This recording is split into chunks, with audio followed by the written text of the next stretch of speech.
Hello, my beautiful friends. I'm so glad to be here with you again another month.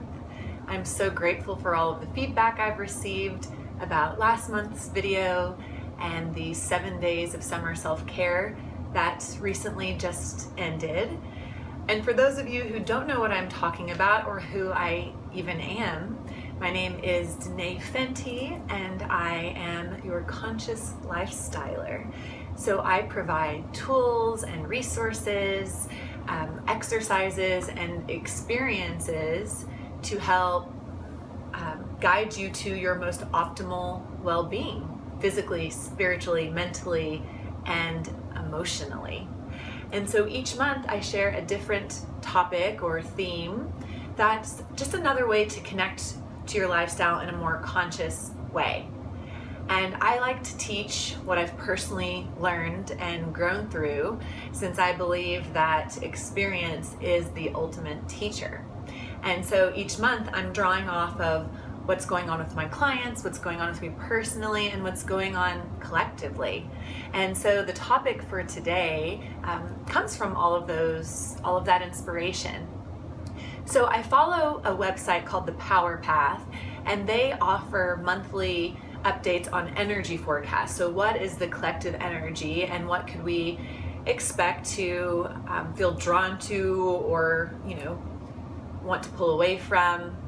And this month the theme is just do it. So it's all about action. Everything, anything that you've been sitting on or contemplating or dreaming about, now is the time to do it. And so I wanted to play off of this theme a little bit, and I started to really think, what are some barriers to action? Why can't we sometimes just take the action that we know we want to take? And I want to, before we dive into the topic, just preface with some understanding about what we're going to be talking about today. So I'm currently in school for my doctorate's in natural medicine with a focus on quantum healing, and I am a quantum physics nerd and enthusiast. And so I wanted to talk about a couple of natural universal laws that affect the way we move forward with action. So one that many of you may know of is called the law of attraction, which says that like attracts like to itself, which means that when we're focusing on things that we don't want, we're drawing those to us just as easily as when we're focusing on things that we do want, we draw those things to us as well. And this is universal law because it means that no matter my gender, my financial status, my race, it all applies to us equally, and we can all utilize this. And I absolutely love engaging this in my life because it's allowed me to expand and emerge from environments and situations that did not serve my highest good. And it's allowed me to step into co-creation with my reality. And truthfully, it's been blissful and magical, and every day I wake up curious. Now, this doesn't mean that there are no difficulties, because we are having a human experience, and the very definition of human experience invites in that duality. I do believe when we connect with our higher being, we get to rise above the duality of right and wrong. But again, it is part of our human experience. And so personally, what I have been working on and working through for the past couple of months has been a lot of change. And while I deep down know that the universe has my back and everything is happening for me, while you're directly in the middle of change, it can be really scary and overwhelming. And sometimes, we want to avoid that. And so what I want to talk about today is acceptance, and how acceptance allows you to move forward into aligned action for your greater well-being, for yourself and those around you. And so, like I was mentioning just a minute ago, I've been working with a lot of change and chaos in my life. And I realized that there was quite a bit of it that I wasn't accepting. So to divulge and let you know a little bit about me, I am someone who is very comfortable in the spiritual realm. So I love magic and mystery. I love co-creating my reality. I love watching how spirit shows up for me each day. I love possibilities. I love being an idealist. I believe that the possibilities are infinite. And so often in my human experience, it's been much easier for me to go there in times of hardship and struggle than it has necessarily to be present with what is. And I realized that for me, that was because of some of the associations and perceptions I had about acceptance, which I know now, and I would like to share with all of you that everything we do is because of our perceptions. Our beliefs, which beliefs are just a thought we think over and over again, literally shape our reality. And so in my mind, I had an association with acceptance and being stuck in what is. So I thought, if I accept this negativity that's coming towards me, if I accept this trauma that I've experienced, then it means I'm going to stay there. And the truth is, that's not true. So going back to the universal law of attraction, like attracts like, we start to learn about resistance and flow. And so when we're flowing, we're moving with the current of what is, and we're more receptive. And when we're receptive, those things come to us a lot more easily. When we are resistant and holding back, we're literally stopping the flow of abundance that is our innate gift on this earth. And so by me choosing to at times idealize situations that in truth were very toxic for myself, I denied the reality of what was in many ways. And so I was always striving to correct the situation from a place of false truth. And what that does is I basically was siphoning off the potential and possibilities that could be coming my way if instead I allowed and accepted what was happening.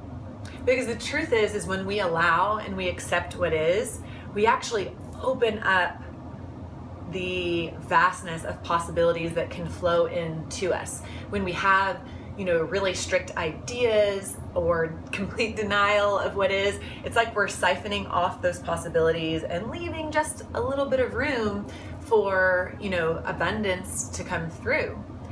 And so I have been working on and practicing radical acceptance of what is. And I want to say that acceptance is not necessarily easy. Acceptance sometimes means that if you accept what is, it's going to completely change what you're perceiving as your reality now. People may leave your life, situations may change, like your job or where you're living. And there's part of us that likes to hold on to what's familiar. And so it's that part of ourself that we threaten when we step into radical acceptance. But if we do so with compassion and with a renewed perception of what acceptance actually brings to us, we can allow more flow and ease into the process. And I will tell you that throughout this process of radical acceptance, I've totally upped my self-care game. I've been honest with myself when I needed to say no about going somewhere because of how I was feeling. I've allowed myself to rest more, to integrate all of the feelings coming through with some of what I've accepted. And so I should have started with this, but I trust that now is the time to share with you the definition of acceptance. So the definition of acceptance is consent to receive or to undertake something offered, but consent to receive. So literally allowing. So when you accept what is, you are allowing that receptivity.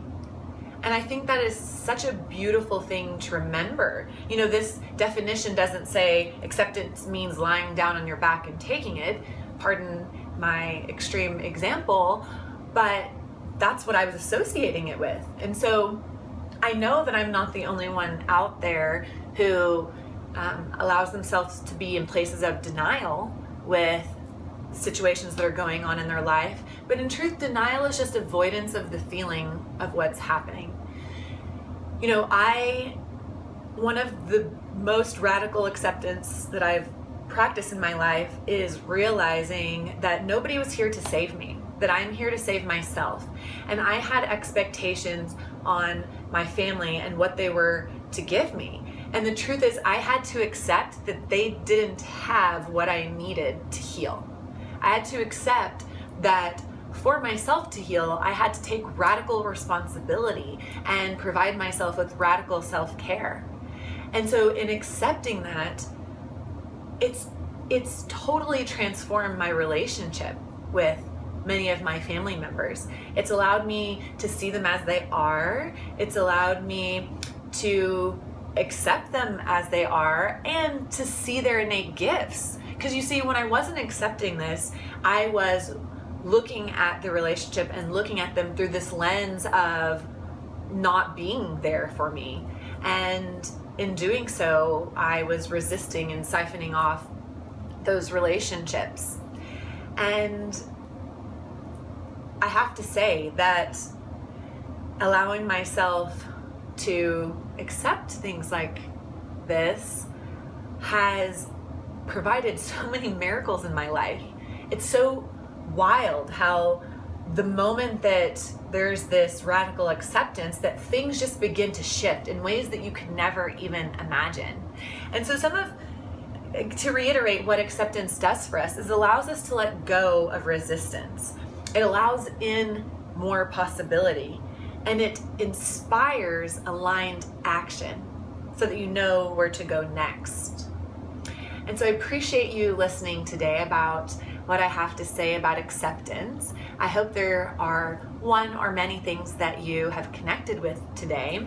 And I want to leave you with this question to ask for yourself. So, what situations or scenarios or relationships in your life that may be painful or frustrating, what are you not accepting in this relationship or in this experience or situation? And I find that I get the truthful answers from my soul when I take time to first get quiet and clear and then listen in. And journaling can be a fantastic way of really allowing your spirit to flow through your words and to come out onto your paper. And so journaling could be an excellent way to answer this question for yourself. So later this month, I will share some tips about how to align yourself with more radical acceptance. And this month on my social media, I'll be featuring lots of fun recipes and information and education about natural beauty, which acceptance plays a huge part in, because I will be having a natural beauty workshop at Indra's Grace. So if you are in the Weatherford area on July 25th at noon, you can catch us there. I'll be providing beauty elixirs and beauty foods, and I will be demystifying some of the beauty laws that we have all held ourselves to. I'll also be at the Holistic Fair in Fort Worth next Saturday selling products and offering chakra energy scans with my biofeedback machine. You can find all of this information on my website and at the bottom of my newsletter as well. So thank you guys for listening. I'd love to hear your feedback. I've so been enjoying your feedback. It really fills me up too. So I'm grateful that we get to reciprocate in this way. I hope you guys all have a wonderful day. Happy Canada Day to all of my fellow Canadians. That was on July 1st. And happy 4th of July to all of my American friends and family tomorrow. I'm so grateful for the freedom and independence and creativity and individuality that I am allowed to express in living in these free countries. So thank you. And have a wonderful day, and I'll see you soon. Bye.